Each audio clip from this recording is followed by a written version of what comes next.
And as a Phillies fan, I hate to admit this, but the team that made the best trade in the 2025 trade deadline is... Oh man, was this trade deadline insane. 2025 might have been the best trade deadline we've seen in years, and the MLB is heating up. We have a few contending teams that just elevated their game. A lot in the NL, but you have the Seattle Mariners, who we didn't think were going to make a playoff run, now adding Eugenio Suarez, and we'll get into that later, might be the biggest AL contenders out there. Padres suited up, Mets suited up, Phillies suited up, and the Dodgers did absolutely nothing. But today, I want to talk about the top 5 trades, the best 5 players that these teams got, and why they play such a crucial role in the team. Let's get right into it. We're going to start with an honorable mention, and I'm going to put the Mets getting Ryan Heasley. Now, as I do think this is a great pickup, I think the Mets gave away a little bit too much, and I think his stats are overrated. Yes, you have Edwin Diaz. Adding Ryan Heasley is a great piece, but I still think there's 5 better trades, 5 out there from different teams that rank above Heasley. Hear me out. Heasley's a great pitcher. He's a great closer. He's a clutch guy. He throws heat. He's been very well. His ERA is very low.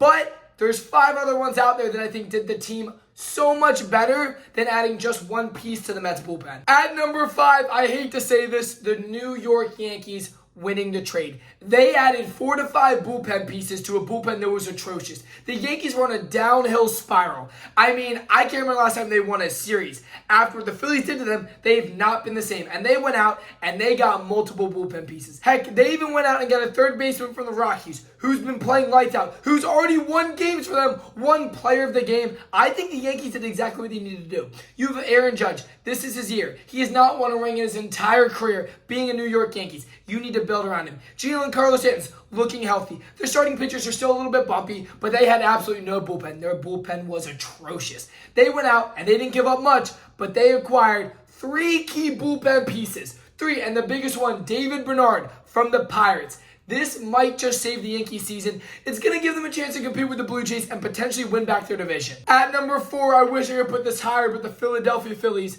picking up Jhoan Duran from the Minnesota Twins. Now, in my opinion, there is only one closer better than this guy, and that's Mason Miller, who we'll talk about later, which we didn't think was on the trading block. But acquiring Jhoan Duran, the Mets were interested. The Dodgers were interested. There was a lot of teams that are interested in this guy. He throws hard. He throws fast. He gets up to 105 miles per hour, and he's very clutch. He's that guy that if you need someone to come in and close out the game, he's going to do it. And the Phillies didn't give up much. We gave up Eduardo Tate, who has maybe a chance down the road, but we've seen nothing from him, and Mick Abel, who came up, got torched in the major leagues. We sent him right back down. He originally had no trade value, so to have him come throw a couple major league games to show other teams that he was able of pitching, brilliant by the Phillies organization, because now we just got the best closer in baseball, not just for 1 year, but 3 years. This trade gives us Jhoan Duran for 3 years, and I think this is exactly the piece that the Philadelphia Phillies needed. Now, I do wish the Phillies would have got one more bullpen piece, so I'm not going to rate the Phillies' overall performance in the trade deadline. Individually, getting Jhoan Duran was the steal of the trade.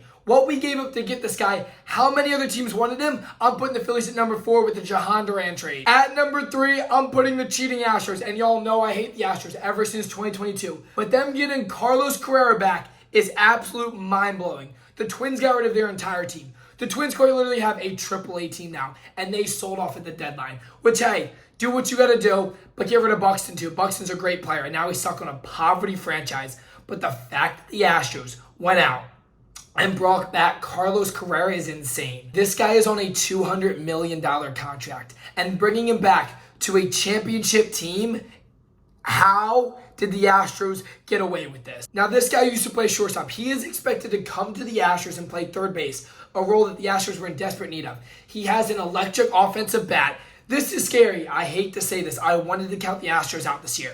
But between their pitching, between their bullpen, and now adding Carlos Correa, this might be a scary run in the AL. I think there's only 2 teams that can compete for the AL at this point after the trade deadline.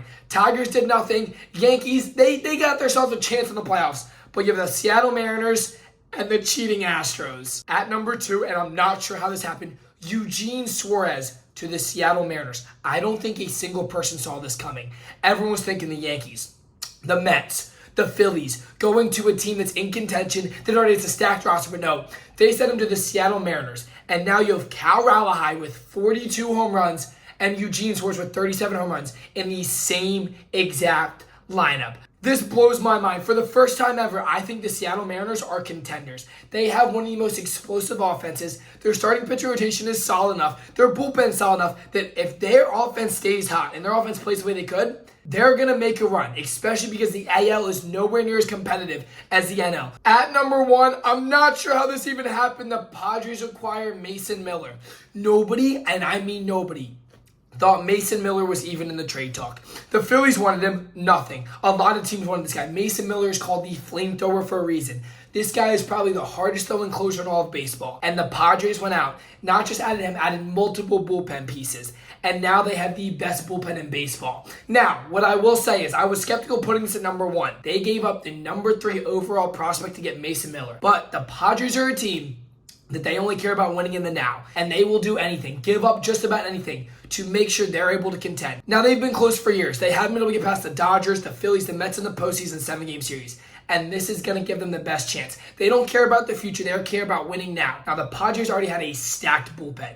Adding Mason Miller in there, if the Padres offense stays hot, this, I think, is the team to beat the NL. I am no longer scared of the Dodgers. They made 0, and I mean 0 offseason trades. I'm worried about them. I am, because their pitching rotation and their bullpen is very shaky. And the Padres said, you know what? This is our year. This is our chance to take down the Dodgers in the postseason, and I think they did exactly what they needed to do. Now, my next video is going to be rating the top 5 teams in the trade overall. This was individually my top 5 individual trades. I want y'all to let me know down below where you put these guys. I think these are the 5. You can move the 1 through 5 however you want, but I want to know y'all's thoughts down below. Who do you think the top 5 individual trades were? And make sure y'all follow and subscribe, because very shortly we will be uploading the top 5 teams that I think won the 2025 MLB deadline, and y'all are not going to expect who's at number 1.